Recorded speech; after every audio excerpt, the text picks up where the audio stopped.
para daw maging masaya, kailangan magkaroon ng kulay ang buhay. Dito nga sa Lukban, pakiramdam ko nga napapalibutan ako lagi ng pula, ilaw, asul, orange, lila. Yan, sa eskwelahan, playground, laging parang may matingkad na pintura. Nung elementary nga ako pangarap ko makasambot ng kulay tsokolating tuyot na dahon ng mahogany tree. Swerte ka raw sa buhay kung makakasalo ka nito. Tuwing Sabado nga tatakbo na ako sa may simbahan para makipaglaro ng buong araw. Pag nagutom, naku pansit habab lang ang katapat. Marami rin naman ako natutunan sa aking paglaki sa aming lugar. Kailangan magsikap at tulungan ng nanay ko sa paglalala ng sombrero para may baon ako araw-araw. Gano'n man kahirap ang buhay, sundin pa rin ang pangarap.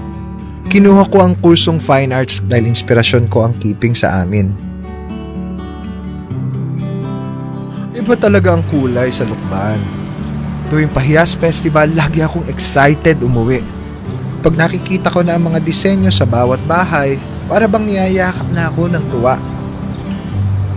Higit sa lahat, para siyang matingkad na pulang rosas na nagsasabing true love kumbaga. Di ko kailanman makakalimutan.